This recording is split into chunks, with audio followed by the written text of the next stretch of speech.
मुंगेर जिले में दूध उत्पादन और किसानों की आय दोगुनी करने के उद्देश्य से मदर डेयरी का प्लांट स्थापित किया जाएगा। 4 अक्टूबर को मुख्यमंत्री नीतीश कुमार और केंद्रीय कृषि मंत्री ललन सिंह इसकी आधारशिला रखेंगे। यह प्लांट स्थानीय किसानों को सीधा बाजार से जोड़ेगा, जिससे बिचौलियों की भूमिका कम होगी और ग्रामीण अर्थव्यवस्था मजबूत बनेगी। जिले के हजारों डेयरी किसानों को रोजगार के नए अवसर मिलेंगे, साथ ही दूध की गुणवत्ता और आपूर्ति में सुधार होगी। यह कदम बिहार के कृषि आधारित विकास को नई दिशा देगी। बेगूसराय जिले में आदित्य बिरला फैशन ग्रुप द्वारा नई यूनिट लगाने की घोषणा से स्थानीय युवाओं में उत्साह है। यह यूनिट कपड़ा और फैशन उत्पादन पर केंद्रित होगी, जिससे जिले में हजारों नौकरियां पैदा होगी। मुख्यमंत्री नीतीश कुमार की निवेश आकर्षण नीति के तहत यह प्रोजेक्ट बिहार को राष्ट्रीय फैशन उद्योग पर केंद्रित बनने का दिशा में महत्वपूर्ण कदम है। ग्रामीण क्षेत्र में महिलाओं के लिए विशेष कौशल प्रशिक्षण कार्यक्रम भी शुरू होंगे, जो आर्थिक सशक्तिकरण को बढ़ावा देगा।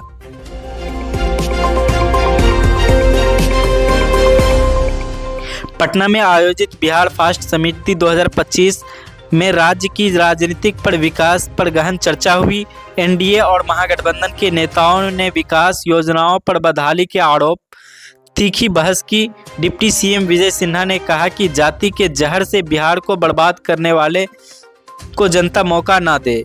वहीं विपक्ष ने बेरोजगारी और प्रवासन पर सवाल उठाए। यह कदम चुनावी माहौल को और गर्म कर रही है, जहां विकास के मुद्दे प्रमुखता से उभर रहे हैं।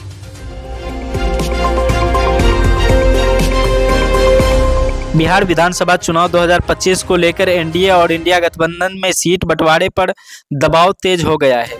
एनडीए में भाजपा, जदयू और अलावा चिराग पासवान की लोक जनशक्ति पार्टी 40 सीटों की मांग की, जबकि इंडिया में कांग्रेस और सीपीआई ने आर्थिक सीट मांगी। प्रशांत किशोर ने जनस्वराज पार्टी के सभी 243 सीटों पर चुनाव लड़ेगी।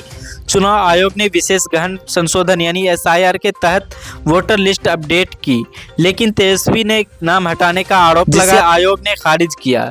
यह मुद्दा सभी जिलों में बहस का विषय बना हुआ है।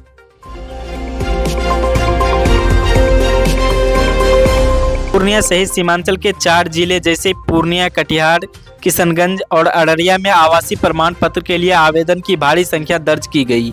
जुलाई में पहले 2 सप्ताह में पूर्णिया में 98,200, कटिहार में 1.32 लाख आवेदन पाए गए। यह तेजस्वी यादव की बिहार अधिकार यात्रा का असर माना जा रहा है, जो स्थानीय मुद्दों पर केंद्रित है। प्रमाण पत्रों से सरकारी योजनाओं का लाभ मिलेगा, लेकिन प्रशासनिक चुनौतियां बढ़ रही है। विपक्ष ने इसे विकास की कमी बताया। जेडी नेता तेजस्वी यादव ने पटना में नीतीश कुमार सरकार पर हमला बोला। उन्होंने कहा कि 20 साल में सरकार ने जनता को मात्र 1 रुपये प्रतिदिन दिया। अब इसी बिहार से बिहारी का भविष्य खरीदना चाहती है। डबल इंजन की सरकार पर निशाना साधते हुए तेजस्वी ने कहा कि इस बार डबल रफ्तार से हारेंगे।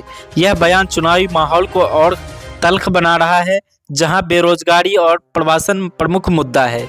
सभी जिले में विपक्षी रैलियां तेज हो गई है। प्रधानमंत्री नरेंद्र मोदी ने बिहार के 7 नई ट्रेनों की घोषणा की, साथ ही 3 अमृत भारत ट्रेन जोड़ी, जिससे राज्य में कुल 13 ऐसी ट्रेनें हो गई, जिसमें पटना, मुजफ्फरपुर, भागलपुर जैसे जिलों में यात्रियों को तेज और आरामदायक सफर मिलेगा। यह कदम रेल नेटवर्क को मजबूत करेगा, व्यापार और पर्यटन को बढ़ावा मिलेगा।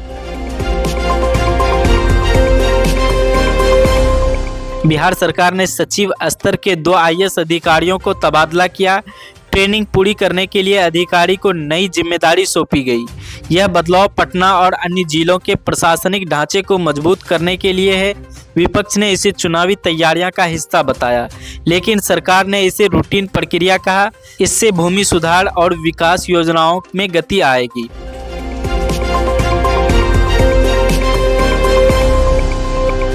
27 सितंबर को बिहार के करीब 80 लाख महिलाओं के खाते में 10,000 रुपये की डीबीटी हुई, जो जदयू की योजनाओं का हिस्सा है। विशेषज्ञों के अनुसार यह मुस्लिम यादव फैक्टर को ऊपर उठाकर महिलाओं के वोट एनडीए को दिला सकता है। प्रति व्यक्ति आय 6 से 7 हजार रुपये वाले बिहार में यह राशि महत्वपूर्ण है। सभी जिलों में इसका स्वागत हुआ, लेकिन विपक्ष ने इसे चुनावी लॉलीपॉप कहा।